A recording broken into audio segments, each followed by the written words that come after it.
Samajwadi party कार्यालय पर अखिलेश यादव ने की प्रेस कॉन्फ्रेंस। अखिलेश यादव ने कहा कि समाजवादी पार्टी का युवजन सभा बहुत पुराना संगठन है।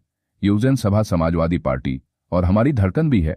जिस तरह से लोकसभा में जिताया, उसी तरह से आने वाले समय में भी विधानसभा के चुनाव में समाजवादी पार्टी की पूरी ईमानदारी से मदद करने का काम करेंगे।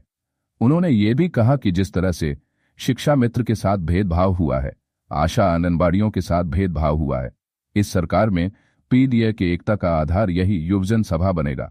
घटती नौकरियों के अवसर, योग्यता के अनुरूप काम की कमी, कम वेतन मिलना, युवतियों के लिए असुरक्षित वातावरण सरकार ने दिया है, उस वातावरण को कैसे बेहतर करेंगे।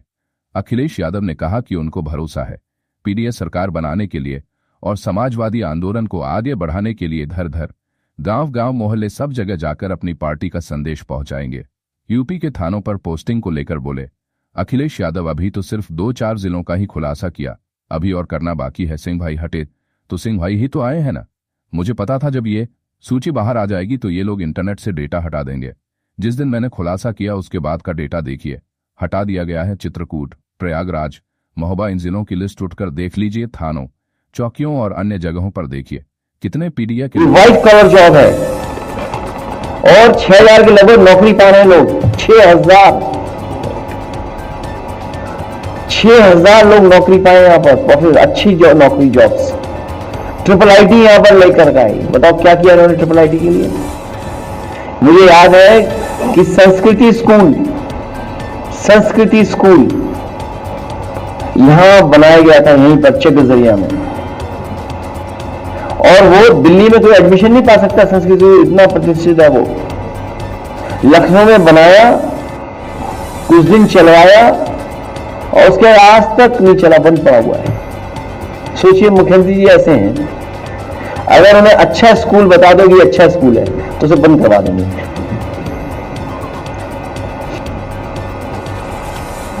वही पहले यहाँ के प्रिंसिपल थे, पहले प्रिंसिपल वही थे संस्कृति स्कूल के। मुझे उम्मीद है कि अब मुख्यमंत्री कार्यालय में आ गए हैं वो। गोद लिए गांव को तो अनाज छोड़ दिया था, अब शायद ये संस्कृति स्कूल को सुधारेंगे। क्लासियर मॉल, एक दिन सुना था मुख्यमंत्री बोले गोमती नगर जैसा डेवलपमेंट करेंगे। शायद मैंने पढ़ा था किसी अखबार में कि डेवलपमेंट गोमती नगर जैसा होना चाहिए। बताइए, यही विजन इनका।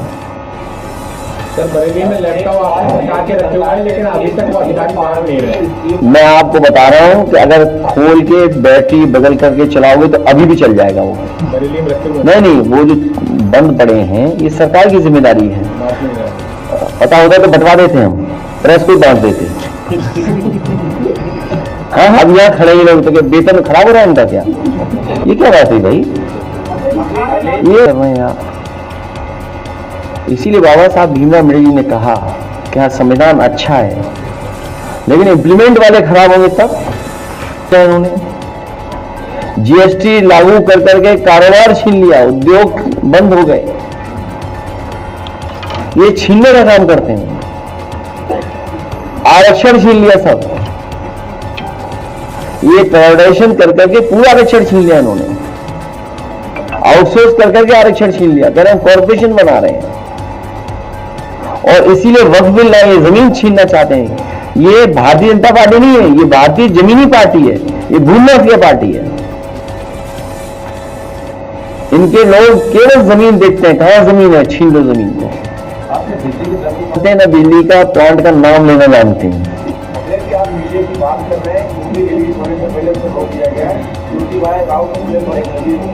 मेरी जानकारी में नहीं है, मेरा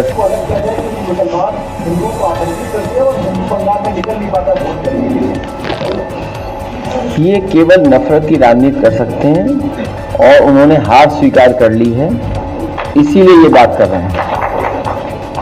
ये लोग जो वोटर लिस्ट से वोट डिलीट करते हो, वोट डिलीट करते हो, जो बंदूक के दम पे वोट रोकते हो, हमने आपने सब में तस्वीर देखी वो दी है।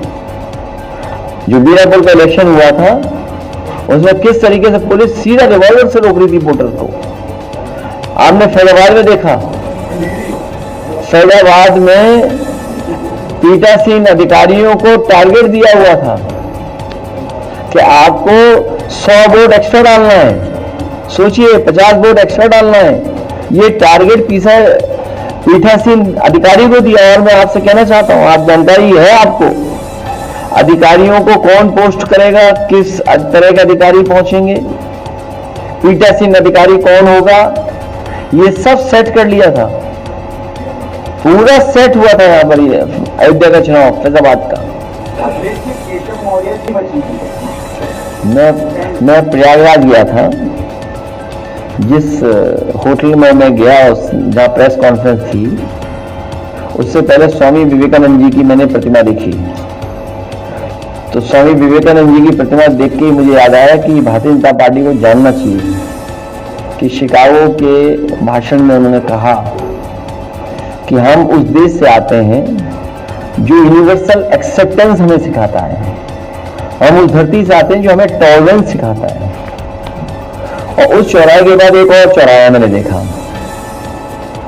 महिला का 6 महीने में 10 बार प्रसव।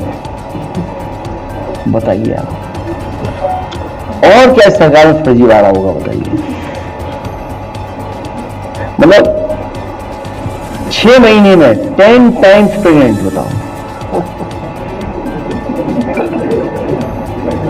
प्रसव हो गया, मतलब बच्चे गलती संख्या लाओगे बताओ है। और जो डेटा बता रहा है अखबार, मैं आप ही का डेटा देख रहा हूं, 20 से अधिक महिलाएं हैं, एक साल में 3 नहीं 5 बार बच्चों का जन्म दिया है। मतलब ये डेटा बता रहा है इनका, तो ये डेटा तो सरकार दे रही है ना। अब वो विभाग निकल करके आ जाएगा कि ये डेटा ही नहीं हमारा। और जो मतदाता सूची का जो अखबार में हम लोगों ने पढ़ा था, 37 मतदाताओं के एक ही पिता थे।